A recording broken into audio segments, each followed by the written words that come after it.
الصلاة والسلام عليك يا رسول الله. الصلاة والسلام عليك يا حبيب الله. الصلاة والسلام عليك يا رحمة للعالمين. أما بعد, সম্মানিত দিনী ভাই ও বোনেরা, আজকে আমি যে ভিডিওটি আলোচনা করব এটি সম্পূর্ণ একটি নতুন বিষয় এবং অনেকের পছন্দের একটি ভিডিও। সেটি হলো, অনেকেই আমার কাছে জানতে চান স্বামী স্ত্রী সহবাসের সময় একে অপরের গোপন স্থানে বা লজ্জাস্থানে স্পর্শ করা যাবে কিনা।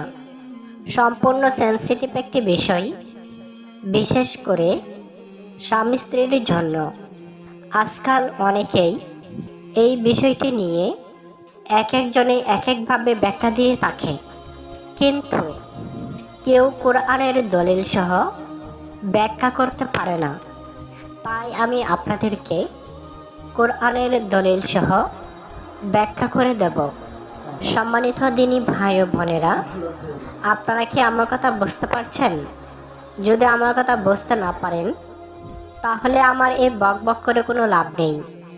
যদি আমার কথা বুঝতে পারেন, আপনারা আমাকে কমেন্টে জানান। কিভাবে জানাবেন? যদি আমার সাউন্ড বুঝতে পারেন, তাহলে কমেন্টে 1 লিখে দিন। যদি সাউন্ড বুঝতে না পারেন, তাহলে কমেন্টে 2 লিখে দিন। যদি আমার ভিডিও আরও দেখতে চান, তাহলে কমেন্টে 3 লিখুন। আর যদি মনে করেন আপনি মেয়ে মানুষ, আপনার ভিডিও দেখতে চাই না, তাহলে কমেন্টে 4 লিখুন। সম্মানিত দিনী ভাই ও বোনেরা, স্বামী স্ত্রীর সম্পর্ক একটি পবিত্র সম্পর্ক। এই সম্পর্কের মধ্যে কোনো ভুল নেই। মহান আল্লাহ রাব্বুল আলামিন পবিত্র কোরআনের মাধ্যমে স্বামী স্ত্রীর সম্পর্ককে বৈধতা দিয়েছেন এবং হাদিস শরীফেও একাধিক হাদিস রয়েছে স্বামী স্ত্রীর বিষয়ে। বিশ্বনবী সাল্লাল্লাহু আলাইহি ওয়াসাল্লাম বলেছেন, স্বামী যদি সন্তুষ্ট হয়, তাহলে আল্লাহ সন্তুষ্টি হন। অর্থাৎ একজন নারী যদি তার স্বামীকে সন্তুষ্টি করতে পারে, তাহলে তার জন্য জান্নাতের রাস্তা সহজ হয়ে যায়। সম্মানিত দিনী ভাই ও বোনেরা, আজকাল আমরা দেখতে পাচ্ছি স্বামীকে খুব তুচ্ছ করে, স্বামীকে সম্মান করে না, স্বামীকে অবহেলা করে। কিন্তু দেখা যায় পরপুরুষের সাথে কত সুন্দর সম্পর্ক, মনে হয় জনম জনমের পরিচিত, অথচ স্বামীকে পাত্তাই দেয় না। এই নারীর জন্য জাহান্নামের রাস্তা খুব নিকটে। যে নারী তার স্বামীকে সন্তুষ্ট করতে পারল না, সেই নারী হবে ব্যর্থ নারী। পৃথিবী সৃষ্টির পর থেকে মহান আল্লাহ রাব্বুল আলামিন আদম আলাইহিস সালাম থেকে এবং তার পাঁজর থেকে হাওয়াকে সৃষ্টি করেছিলেন। এ থেকে বোঝা যায় স্বামী স্ত্রী একটি দেহের দুটি আত্মা, অর্থাৎ একই দেহ থেকে স্বামী স্ত্রী দুটি অঙ্গ তৈরি করা হয়েছে। অর্থাৎ এ থেকে বোঝা যায় স্বামী স্ত্রী একে অপরের অঙ্গের মতো।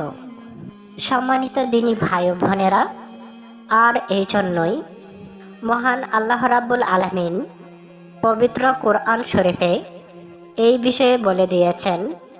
সূরা বাকারার 223 নম্বর আয়াত খুব সুন্দর করে বলে দেওয়া হয়েছে, স্ত্রী হল শস্যক্ষেতের মতো।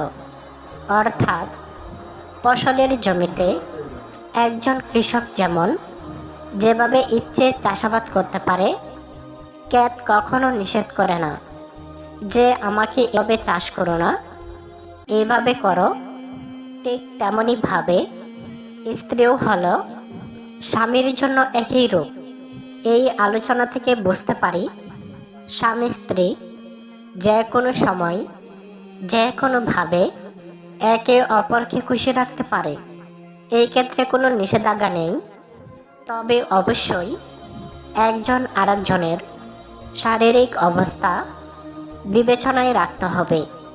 সম্মানিত দিনী ভাই ও বোনেরা, অনেক লম্বা আলোচনা এক ভিডিওতে বলে শেষ করা যাবে না, তাই নিয়মিত আমার আলোচনা চলতেই থাকবে।